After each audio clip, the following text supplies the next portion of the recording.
on enregistre. Alors, B'at Hashem, on continue avec l'aide du ciel, la Torah numéro 8 de l'Écouté Moharan. On est dans la partie 8 de la Torah 8. Et donc, on arrive à l'explication de la Gemara de Rabba bar Chana. On est dans l'infini alors. Voilà, on est à la fin et on continue. Donc, Vézé Pérouge, Amar Rabba bar Chana. Voilà, c'est ça le sens de l'histoire que Rabba bar Chana a donc raconté dans la Gemara. Amarli Hautaya, il y avait ce commerçant Ishmaéli, ce fameux, à chaque fois on voit que Rabba bar Chana ramène souvent un commerçant musulman. Il y avait ce commerçant musulman. Ta ve'arvelach metemidbar, il m'a dit viens, je vais te montrer les morts du désert, de la génération du désert, de la sortie d'Égypte. Viens avec moi, je vais te montrer un peu où est-ce qu'ils sont, qu'est-ce qu'il en est devenu. Azli v'chazitinhum, j'ai été et j'ai vu, je les ai vus. Vedamu keman dim va semu. Et ils ressemblaient à des gens qui étaient pompettes, qui étaient saouls devant. Veganu aparkid. Et ils étaient allongés tel que leur visage il était vers le ciel. D'accord? C'est-à-dire qu'ils dormaient sur le dos, allongés sur le dos. Donc il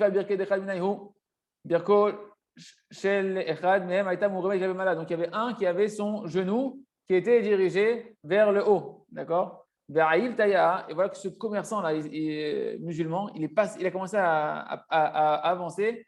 Tout est birqué en dessous le genou. D'accord? Il est passé en dessous le genou comme une arcade, quoi, un peu, je ne sais pas, comme. Il est passé en dessous le genou, quoi.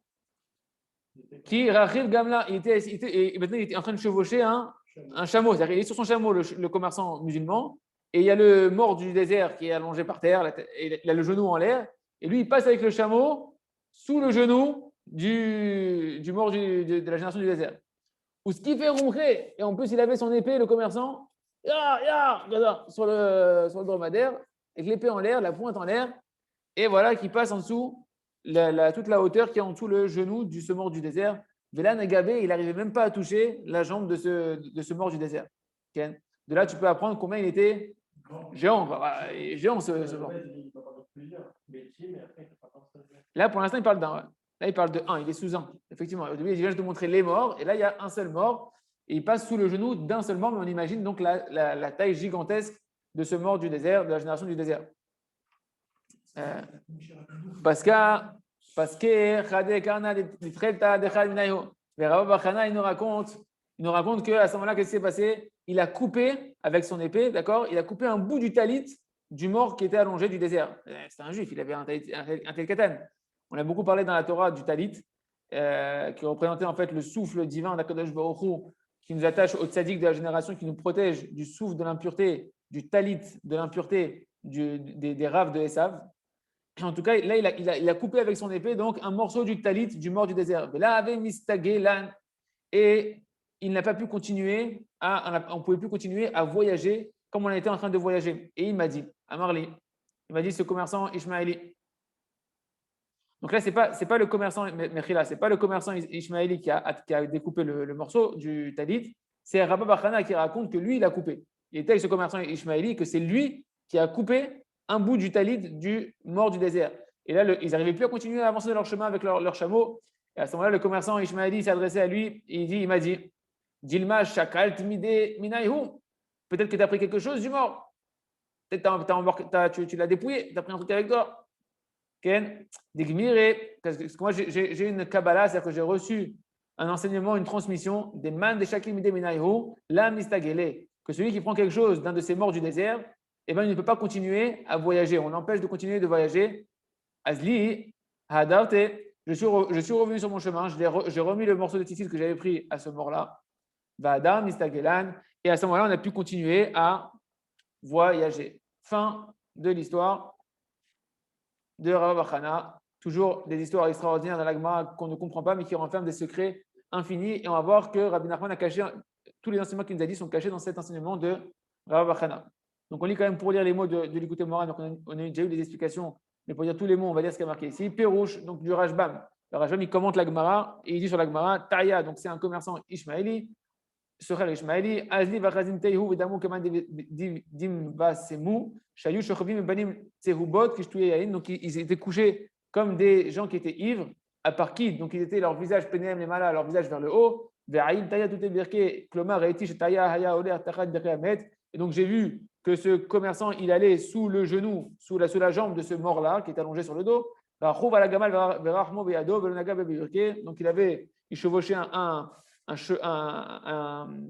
gamal, il chevauchait un chameau. Et il avait cette épée dans sa main, et il n'arrivait pas à toucher avec l'épée le genou de ce mort-là.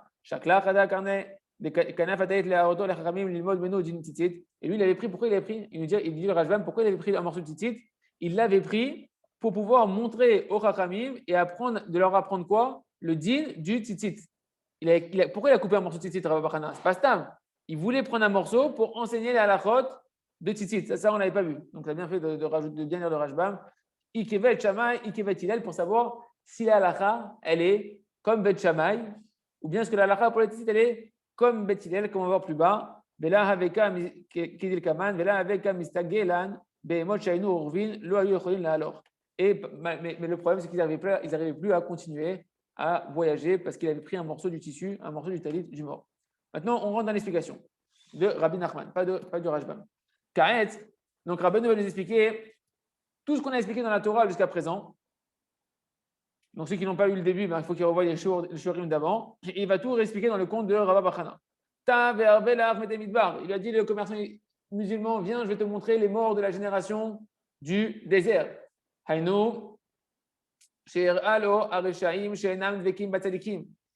a voulu lui montrer quoi en fait?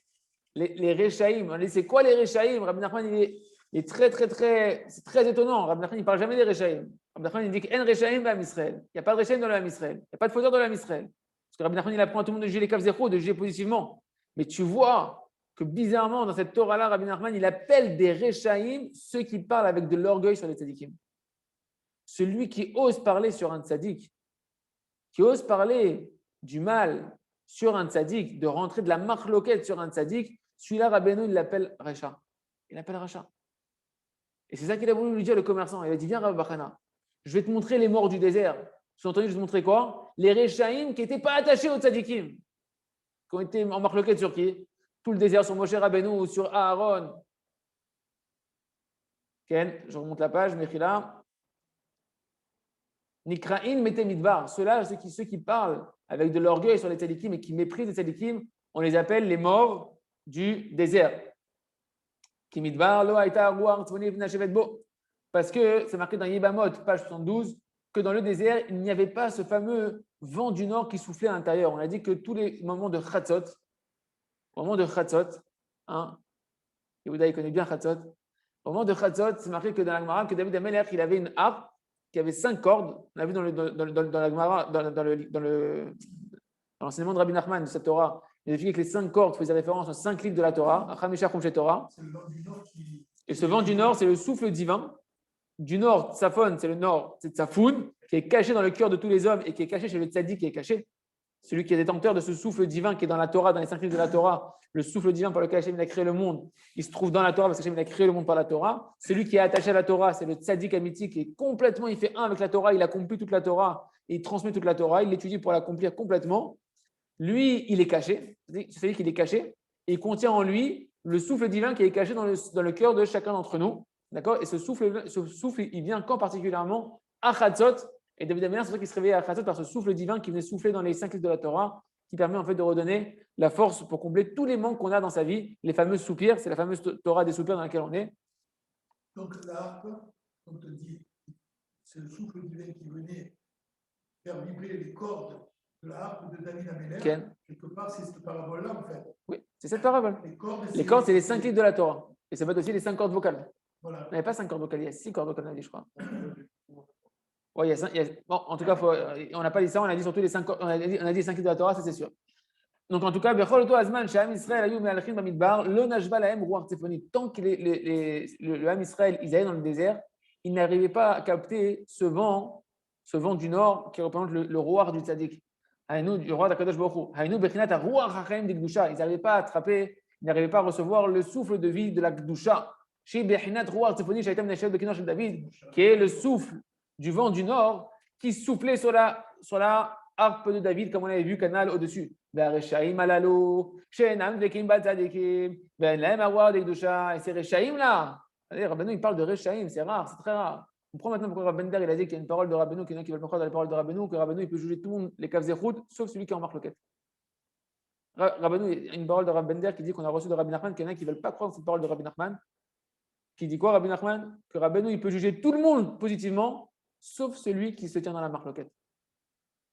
Parce que si tu te tiens dans la marloquette, c'est que tu n'es pas dans la dimension de juger les autres positivement. Et encore plus, si tu es dans la marloquette des tzadikim, que c'est eux qui sont la racine de pouvoir juger tout le monde positivement, et tu te mets à parler sur celui qui juge tout le monde positivement, comment tu veux qu'on te juge toi positivement? Je ne rentre pas dans les explications, en tout cas, c'est assez curieux dans les paroles de Rabbeinu, c'est vrai que c'est étonnant. Mais à Rechaim Alalou et ces fauteurs-là, qui ne sont pas attachés aux tzadikim, ils font bande à part. Ben lahem arwa de doucha. Donc si tu n'es pas attaché aux tzadikim, qui sont eux les détenteurs à la racine du roi d'Ekdusha, du souffle de vie d'Akadosh Baruch Hu, de la sainteté, donc dans leur vie, de leur vivant, ces hommes-là, on les appelle des morts. C'est des hommes, des morts vivants, parce qu'ils ne se vitalisent pas avec le souffle de vie qui vient d'Akadosh Baruch Hu, qui passe par la Torah et par les tzadikim. Ils prennent leur souffle de vie par un souffle de Touma, de l'impureté, qui provient du Rav de Esav, du Rav des forces du mal, qui n'est pas le souffle pur originel d'Akadosh Baruch Hu de la Torah Kedosha.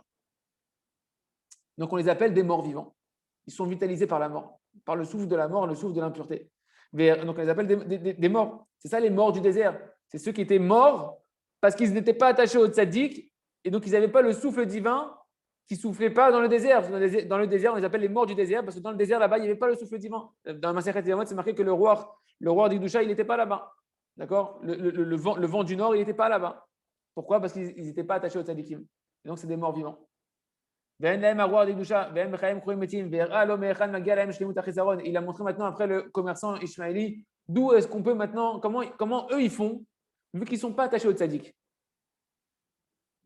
Celui qui compte tous les manques, on a dit qu'en fait dans la Torah, on a expliqué que ce qui comblait tous les manques d'un homme, ce qui vitalise toutes choses de ce monde-là, qui constitue toutes choses de ce monde-là, qui remplit toutes choses de ce monde-là, c'est le souffle divin originel d'Akadosh Baruch Hu. Il souffle à chaque instant ce souffle divin. Et il passe par la Torah, par les tzadikim. Et nous, quand on va être attaché par amour aux tzadikim, et en s'efforçant de faire leurs enseignements et d'aller dans leur chemin, quand on va soupirer sur un manque dans notre vie, et à ce moment-là, qu'est-ce que tu vas faire? Tu vas attraper, tu vas allonger ton souffle et tu vas puiser le souffle dans le souffle qui est contenu chez le tzadik. Et ça va permettre de combler sur le sujet sur lequel tu es en train de soupirer, d'amener de la vitalité originelle et de combler le manque que tu as besoin par le mérite du tzaddik. Mais si maintenant tu n'es pas attaché au tzaddik, comment tu combles tes manques? Tu vois qu'il y a des rechaim qui comblent leurs manques. Tu as des rechaim qu'ils ne leur manquent pas forcément tout dans leur vie. Ils arrivent à progresser. C'est même l'illusion dans laquelle ils sont que des fois, ils ont l'impression que ça marche. Alors il a dit, je vais te montrer. D'où ceux-là qui sont en marloquette sur les tzadikim, d'où est-ce que quand même ils arrivent à combler leur manque? Et c'est une grande erreur pour eux parce que ça les amène à creuser leur propre tombe. Parce qu'au final, ils vont dans un mur, ils croient qu'ils sont dans le bon chemin, ils vont dans un mur. Mais c'est quoi? Donc il lui dit, Ben lahem, Wardedusha, Ben Bechem Kremetim, Vera lo Mechan Magelem Shemut Achesaron, Vezeshara, c'est ça qu'il lui a montré.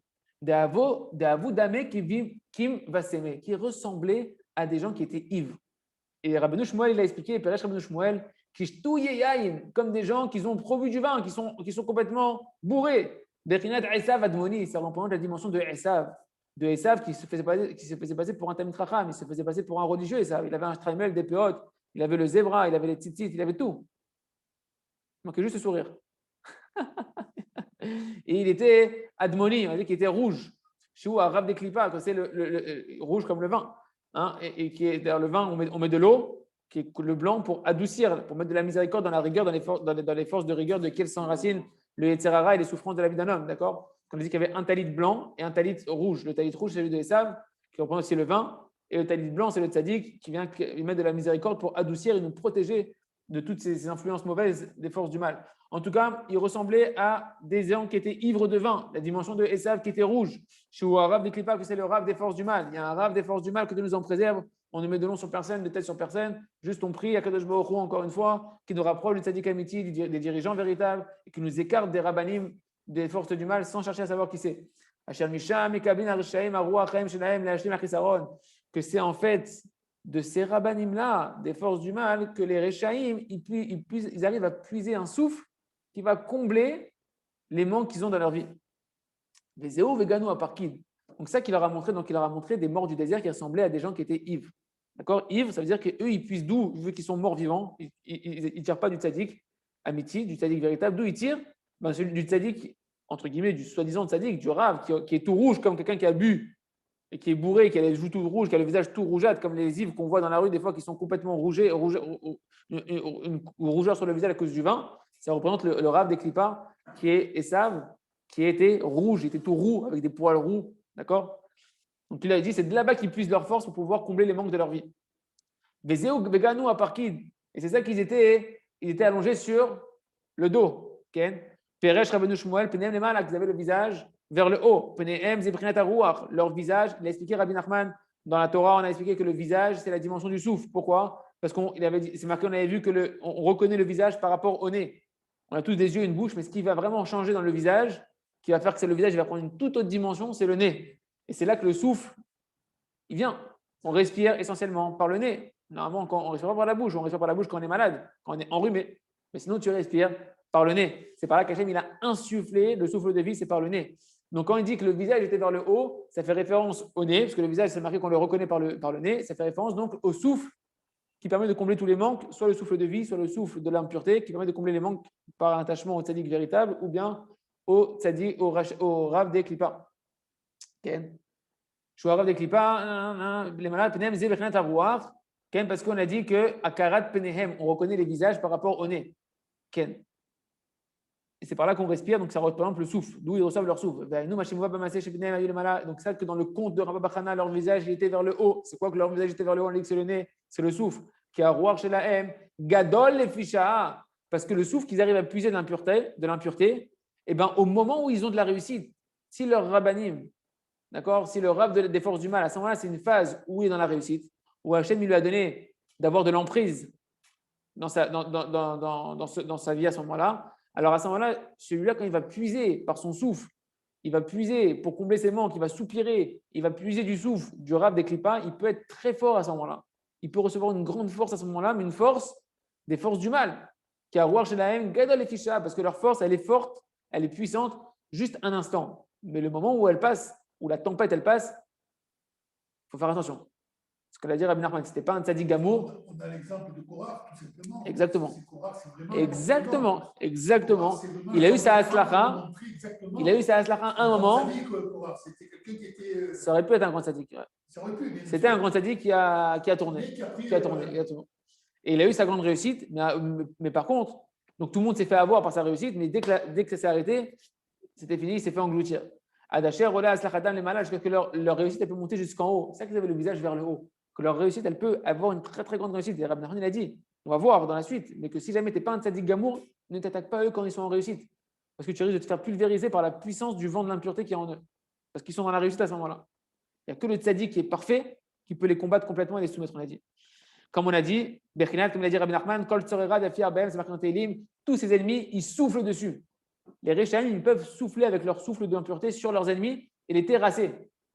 Il y en avait un d'entre eux qui avait le genou qui était élevé vers le ciel. Ça fait référence à la grandeur de la réussite des fauteurs qui peuvent avoir à un moment donné de la réussite. Quel rapport que le genou levé, ça représente la réussite? Parce qu'en réalité, l'échec, il est dit dans Yeshaya chapitre 35, on dit Birkaim Koshlot, j'ai les genoux qui trébuchent. Quelqu'un qui tombe à terre, il tombe sur les genoux. Donc quand tu as le genou en l'air, c'est une forme de réussite, de l'opposé de trébucher, de baisser le genou, d'accord? Il n'est pas sur les genoux. Il est bien debout, les genoux bien en l'air, il peut même sauter, il est bien. Donc ça représente en fait la réussite qu'ils peuvent avoir à un moment donné les Réchaïm qui sont attachés aux forces du mal. Ukva Birke, et il élevait son genou, c'est-à-dire que Mamash, c'est le sommet de la réussite, il est dans une phase, le rachat, vraiment d'une grande réussite. Et donc c'est quoi qui s'est passé? Il est rentré sous le genou, le commerçant.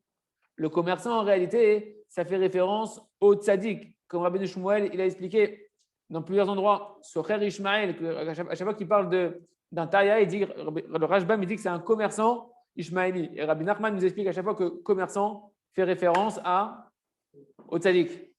Au tzaddik. C'est lui qui gère le commerce d'Akadosh Baruch Hu. D'ailleurs, la première question qu'on te pose quand tu arrives dans le ciel, c'est est-ce que tu as fait du commerce avec la Emouna? Toute ta vie, tu fais du commerce, tu mets toute ta vie dans le commerce, tu vends, tu achètes, tu te rends. Est-ce que tu as fait pareil avec la Emouna? Est-ce que le même investissement, est-ce que la même passion comme ça effrénée que tu crois que toute ta vie, elle dépend de ça, vendre, d'acheter, vendre, acheter, vendre. Tu as fait pareil avec la Emouna? Est-ce que tu as acquis de la Emouna? Est-ce que tu as transmis de la Emouna? Est-ce que tu as acheté, tu t'es emmagasiné de la Emouna à l'intérieur de toi, tu as étudié la Emouna, tu as prié pour recevoir de la Emouna? Est-ce que tu as retransmis de la Emouna? C'est le travail du tzaddik. Le tzaddik, il a Ouman, Gematria, Shoresh de Emouna, c'est la même racine que Emouna. Le tzaddik, il vient t'amener la Emouna. Il est cool au tfila, c'est la tfila, c'est la prière, c'est la Emouna. Le tzaddik qui vient t'enseigner la Emouna, c'est le commerçant de la Emouna. D'accord? Donc le commerçant qui passe comme ça à Ishmaeli, c'est le tzaddik qui passe en dessous le genou, c'est quoi? Vous socher ou bechinat arouar, c'est la dimension du souffle. Ken asocher mistovev sechor im markulto kmo arouar mistovevet. Parce que le commerçant, il est constamment en train de tourner, il tourne, il passe d'une porte à une autre, il fait les marchés, il passe d'un endroit à un autre, il est en train de tourner pour vendre sa marchandise, d'accord? Et c'est la dimension du souffle.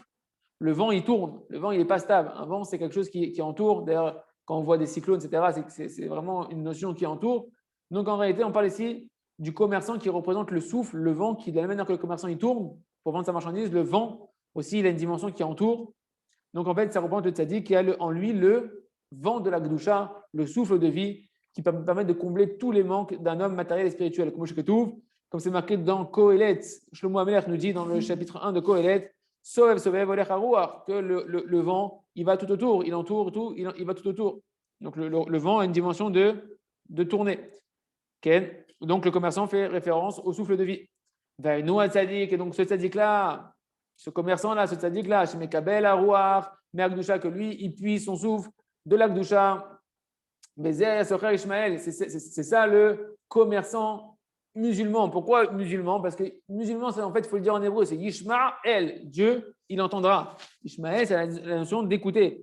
Donc, on l'appelle Ishmael, Hachem, en fonction de ce qui est marqué dans le verset dans Bereshit. Chapitre 16, Kishama, Hachem, Elronière, parce que Hachem, il a écouté ta prière à toi, Agar, quand tu as prié. Hachem, il a écouté ta prière, donc elle a appelé son fils Ishmael. Donc en fait, le tzaddik, c'est celui qui écoute. Qui écoute quoi? Qu'est-ce qu'il écoute, le tzaddik? Pourquoi c'est un commerçant Ishmaeli? En fait, c'est un commerçant, c'est le tzaddik, qui est comme le vent qui tourne partout. Ishmael, qui écoute quoi? Il écoute quoi? Uma Akeshi Abensor et Ishmael, c'est quoi le lien entre donc, le commerçant et le fait qu'il est Ishmael et des musulmans? Qui est tzaddik, Shomea, Kol Hanachosh Advekim Bo. Le tzaddik, il entend tous les soupirs de tout celui qui est attaché à lui. Si tu es attaché au tzaddik, tu es ma'amin bo, tu crois en lui, tu le recherches, tu l'aimes, tu cherches ses conseils, tu veux accomplir ses conseils, et tu as des manques dans ta vie, sache que le tzaddik, à chaque fois que tu soupires, il ressent ta souffrance. Il ressent ton manque et il entend ton manque. Il entend, et on va voir comment il te répond. Pas qu'il te répond. Parce que le tzaddik, c'est Kaviachol, l'expression de la Kadosh Baruch Hu sur terre. C'est l'expression de la Shrina, ce n'est pas Kadosh Baruch Hu, mais c'est ce qui nous permet d'approcher le plus la dimension Ensof d'Akadosh Baruch Hu, c'est le tzaddik qui est complètement nu d'Akadosh Baruch Hu. Et Akadosh Baruch Hu, dans chaque souffrance qu'on a, il souffre. Et bien le tzaddik, à chaque fois que tu soupires, le fait qu'Hachem il entend ton soupir, c'est la dimension que le tzaddik, il sent ta souffrance. Et il la prend à cœur. Il la prend à cœur, ça lui fait mal et il se sent comme missionné de devoir t'aider dans ta tâche et combler tes manques. Il entend tous les soupirs de tout celui qui est attaché à lui. Qui soupirent sur leur manque qu'ils ont matériel et surtout spirituel. Parce que de lui, du tzaddik, sort la vie pour chacun. C'est le tzaddik qui va influer le souffle de vie de chacun d'entre nous. C'est pour ça qu'il peut ressusciter le tzaddik les morts. Les Tanaïm, il veut ressusciter les morts qui pshuto. Les Tanaïm, il pouvait ressusciter les morts. Le Messias Técharim nous dit que chacun il peut arriver à ce niveau-là d'avoir Ruach HaKodesh, de pouvoir traiter un médecin. Le tzaddik, il peut ressusciter les morts matériellement. Et il peut ressusciter ce que va faire le Mashiach. Et il peut ressusciter les morts spirituellement. Et ça, sa mission principale, c'est que tu étais un mort vivant. Tu étais pour l'instant vitalisé par des vents d'impureté. Tu étais vitalisé par des vents qui proviennent du souffle de la mort, que Dieu nous en préserve. détaché d'Akadosh Baruch Hu, et le tzaddik qui va te ramener à l'intérieur de toi. Le souffle divin d'Akadosh Baruch Hu, il va te redonner la vie spirituelle, la vraie vie, d'être quelqu'un qui vit pleinement attaché à la source de toutes les vies qu'Akadosh Baruch Hu. Qui est où Ijacher ou Arbo Canal, parce que c'est un homme qui va avec le souffle de chacun. Chacun on a un souffle divin à l'intérieur de nous qui est à une mesure différente l'un de l'autre. Et lui, il sait s'accorder au souffle de chacun pour nous guider et combler nos manques. Qui arrive Gamla. Et donc ce commerçant, il chevauchait un chameau. Prinat, c'est la dimension de ce qui est marqué dans Michelet, chapitre 11. Gomel Navsho Ish Chesed. Un homme de Chesed, il fait un homme de chesed, il fait de son âme, il dévoue son âme, il donne de son âme. Et comment on dit? C'est gmilut chassadim.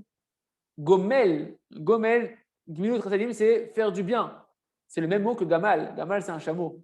Donc, quand il chevauche le chameau, en fait, c'est un homme qui veut faire du chesed. C'est le Rav Chesed. Comme on l'a dit dans les 13 attributs de miséricorde que Rabbi Nachman avait expliqué, que les 13 attributs de miséricorde de Kadosh Baruch Hu, c'est ça, en fait, le souffle divin de Kadosh Baruch Hu, c'est ces 13 attributs de miséricorde par lesquels il a voulu créer le monde.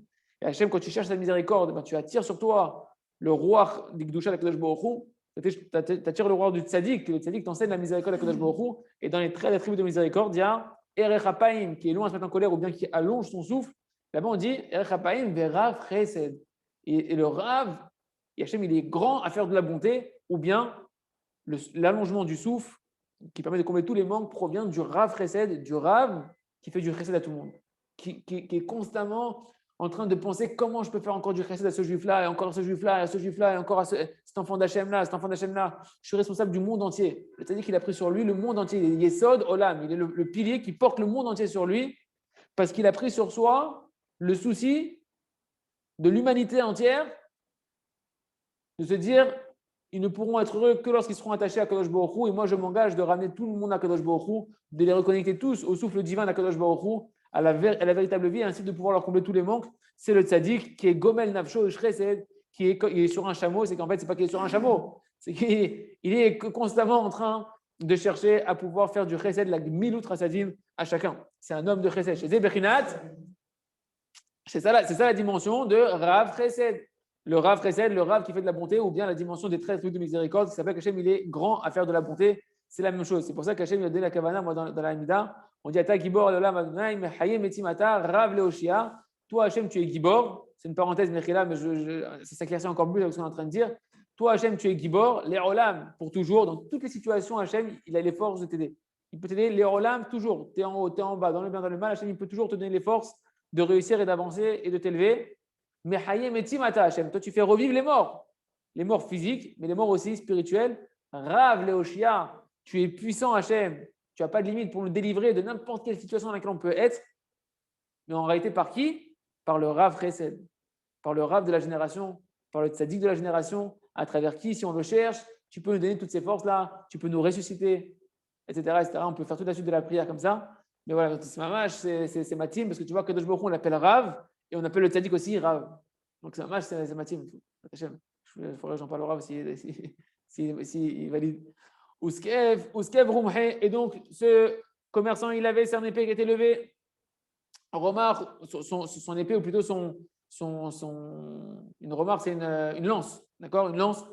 Remarque ou brinat, ruach même. Le mot remarque, en fait, c'est la contraction du mot ruach. Donc dans ruach, dans remarque, il y a une lance, t'as les lettres resh, vav, même, qui font le mot ruach, qui est le vent, le souffle. Et la lettre en plus qui complète le mot remarque, en plus de ruach, c'est le même. Donc tu as ruach, le vent, même. C'est quoi même? Amila remarque, donc c'est ce qu'on a dit, d'accord? Bechinat veruach elokim merachefet el pene hamayim. Ça fait référence en fait au souffle divin. C'est quoi le souffle divin du même? Même, c'est celui qui était merachefet al hamayim. Parce que même, il y a deux mêmes. Quand tu dis même, le mot même, il se prononce avec deux mêmes. Hein? Un même, pour écrire le mot même, la lettre même, quand tu vas l'écrire, tu es obligé d'écrire un premier même et un même final.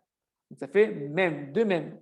Merachefet, le premier, c'est que le souffle divin, il soufflait sur quoi? Sur Maïm, sur l'eau. Les deux mots, Merachefet et Maïm, il commence par. Ah, il dit pas ça ici? Alors, on va voir. Il dit 40 jours. Pourquoi je dis ça? Parce que là, il a marqué, Rabbeinu, il a marqué le mot même en deux lettres. Et tu vois que le verset qu'il va ramener, C'est Merachevet el Pene Hamaim, qui soufflait sur la surface des eaux. Bon, alors ça, on va dire c'est une parenthèse supplémentaire à vérifier si c'est bien ce qu'il voulait dire Rabbi Nachman ou pas. Mais en tout cas, on peut dire comme ça aussi que c'est peut-être le souffle divin qui soufflait à la surface des eaux depuis la création du monde. Le souffle divin, il soufflait à la surface des eaux. C'est quoi les eaux? C'est la Torah. Donc tout ça, c'est allusionné dans la lance. La lance, c'est Ruach même. Romar, c'est le souffle du même. D'accord? Donc ce souffle divin qui soufflait à la surface des eaux, c'est quoi la surface des eaux? C'est la Torah. Shenitna le 40 yom, qu'elle a été donnée en 40 jours. Même, c'est 40. Même valeur numérique de 40. Le souffle de 40, c'est le souffle qui a été donné durant les 40 jours dans lesquels Moshe est resté nuit et jour à recevoir la Torah. Il est resté 40 jours, même jour, si on veut, 40 jours, pour recevoir la Torah. Shesham Batorah Ruach Chaim, parce que dans la Torah, là-bas, il se trouve le véritable souffle de la vie qui peut ressusciter tout homme et qui peut ressusciter toute situation, combler tous les manques de toute situation qui peuvent être des situations qu'on dit qu'elles sont perdues, qu'elles sont mortes. C'est mort, comme on dit en français, c'est mort, la situation elle est morte, Hachem Ishmor, c'est pas juif. Un juif, il est ma'amin betchiat hametim, il est ma'amin dans la résurrection des morts. Il n'y a pas d'Yehush Adasov, il n'y a pas de désespoir jusqu'à la fin. Tu dis, mais c'est mort, mais c'est pas grave, on va ressusciter. C'est mort, c'est pas grave alors, qu'est-ce qu'il y a, c'est mort. Je t'amène le tzaddik qui va te ressusciter, mon frère. Les prophètes, ils ressuscitaient les morts, les Tanaïm, ils ressuscitaient les morts. Chaque juif en potentiel, il peut ressusciter les morts. Et aujourd'hui, un juif s'attache au tzaddik qui peut ressusciter n'importe quelle situation qui paraît morte. Okay. Klomar shel tzaddik, haya lo bechinat haruach shemekabel matorah. Ça fait référence que ce commerçant qui avait cette lance-là, le souffle de 40, c'est qu'en fait, il avait ce souffle divin qui est dans la Torah, que le tzaddik qui reçoit ce souffle divin de la Torah. Veim kolze, et malgré tout, nachit techod birke, il est passé en dessous, malgré tout, il est passé en dessous du genou de ce rachat, parce que ceux qui étaient morts allongés par terre, on a dit que même s'il avait un talit, c'était les morts du désert qui représentaient les Rechaim qui sont contre le tzaddik. D'accord? Donc quand il passe sous le genou, on a dit le genou c'était quoi? La haslacha, la réussite. Le genou élevé, c'est la dimension de la réussite du rachat qui est attaché à son rave des forces du mal, qui est en pleine réussite. Hein? Bracha, il a la bracha, il a dit Berkaim, c'est les mêmes mots, c'est la même racine que c'est la même étymologie en hébreu que Barer, c'est la bénédiction. Donc il est dans il est dans la bénédiction, il a la bracha, entre guillemets, il a une sorte de bénédiction de Kadosh Baruch Hu de pouvoir réussir à son moment dans cette phase-là. Et donc tu vois que malgré tout, ce commerçant, donc le tzaddik, il passe avec sa lance, mais il passe sous le genou du rachat. Donc en dessous de la réussite du rachat. Parce que le rachat, pour l'instant, il s'est renforcé sur le tzaddik. Il essaie de parler sur le tzaddik. Il essaie de dire comment tu veux faire quoi? Tu veux te prendre au-dessus? Tu te crois que tu es au-dessus du tzaddik? Tu crois que tu sais mieux que le tzaddik? Tu crois que tu peux le juger? Tu comprends ce qu'il a fait, c'est bien. Ce qu'il a fait, c'est pas bien. Tu crois que tu as un niveau de cerveau qui est assez réparé pour comprendre c'est quoi un cerveau qui est que pour Akadosh Baruch Hu. Tu comprends rien à la Torah. Tu comprends rien à ta vie. Tu as encore plein embrouillé de tes avérotes, et toi tu veux maintenant te mettre au-dessus du tzaddik. Alors le rachat à ce moment-là, il a son genou qui est élevé et le tzaddik qui passe en dessous. Entendu, il veut prendre avec sa haslacha, il se sent qu'en ce moment il est fort, il sent qu'en ce moment il a des lumières à l'intérieur de lui qui sont des lumières des forces du mal en réalité. Et il est sous les projecteurs et il commence à parler et à cracher son venin sur le tzaddik. Ken. On peut faire une petite parabole avec David Goliath. Ken, c'est fait. Goliath qui était un géant comme ça, David qui vient comme ça en dessous et Goliath qui est en train d'insulter, en train de magnifique parabole, magnifique. Et Goliath qui est en train de cracher sur Hachem, et de cracher sur David, le roi d'Israël, le Mashiach Tzidkenu, et qui vient comme ça avec l'effronterie. Ah, vas-y, rigole pour l'instant, tant que tu veux rigoler. Et il va venir avec les 5 livres de la Torah, les 5 petites pierres qu'il va lui envoyer, et c'est fini, Nigmar, c'est fini. Ken Bidjouk, il a fait, mamash, parabole, Nifla, on va la rajouter dans le commentaire. Donc il passe le tzaddik sous la réussite du rachat. Behinat bala rachat tzaddik mimenu. C'est la dimension que le tzaddik qui n'est pas gamour. On a vu, Rabbi Nachman a expliqué 2 sortes de tzaddik. Il y a un tzaddik qui ne faute pas. Il ne faute pas. Hachem, il l'aide à ne pas fauter. Mais il n'a pas nettoyé, il n'a pas extirpé tout le mal en potentiel qui est à l'intérieur de lui. Si Hachem, il le met à l'épreuve, il va dégringoler. D'accord? Ce tzaddik-là, s'il veut affronter le rachat, il va se faire engloutir par le rachat. Parce qu'il a encore du mal en potentiel dans ses traits de caractère, ses mauvais désirs qui sommeillent encore à l'intérieur de lui. Et donc, quand il va devoir affronter le rachat, qui lui, le rachat, il est rempli de mauvais traits de caractère, qui lui a donné l'attachement aux forces du mal, par ses mauvais traits de caractère, ses mauvais désirs, il s'est connecté aux forces du mal. quand tu vas vouloir combattre le rachat, tu vas affronter ses mauvais traits de caractère, ses mauvais désirs. Et si tu les as encore au potentiel à l'intérieur de toi, tu es un tzaddik mais pas gamour, alors ça va réveiller le mal qui est à l'intérieur de toi et tu risques de te prendre une tempête qui risque de te faire dégringoler à toi aussi. Donc, c'est pour ça qu'il ne faut pas t'affronter avec eux tant qu'ils réussissent, tant que tu n'es pas un tzaddik gamour. On va expliquer dans la suite, on n'aura pas le temps aujourd'hui, mais on l'a déjà expliqué hier, mais on va expliquer dans le compte demain. Tant que tu n'es pas un tzaddik gamour, tu ne dois pas les affronter parce que tu risques de prendre une tempête. Mais quand tu vas devenir un tzaddik gamour, parce que tu vas t'attacher au tzaddik et que tu vas étudier la Torah, Akdosha, on va expliquer comment en priant sur la Torah, le tzaddik va t'apprendre à prier sur la Torah et tu vas étudier la Torah pour comprendre la Torah dans la halakha. Et tu vas voilà. Et il nous dit que si tu es aussi un élève du tzaddik, si tu es un élève du tzaddik véritable, à ce moment-là, tu peux l'affronter parce qu'il n'y a plus de mal à l'intérieur de toi grâce au tzaddik et tu peux les affronter. Mais sinon, attention, tu vas te faire engloutir. C'est ça la dimension que le commerçant il est passé en dessous le genou parce que le rachat, si tu es juste plus tzaddik que lui, le verset nous dit Bebala, rachat, tzaddik menou. Le rachat, il va avaler celui qui est juste plus tzaddik que lui. Il n'est pas tzaddik gamour. Il est juste mieux que le rachat. Il ne faut pas. Il n'est pas tzaddik gamour. Celui-là, il va se faire engloutir véritablement par le rachat. Comme Shagmara, rachat bolea, kazé tzaddik, sheura, kyotam menou, aval eno tzaddik gamour, ki tzaddik gamour, eno bolea, parce que le tzaddik gamour, il ne peut pas l'avaler. Baruch Hashem, on va s'arrêter là pour aujourd'hui. Merci Hashem, on continue demain l'explication du conte de Rabbi Bachana par Rabbi Nachman. Et merci Hashem. Baruch.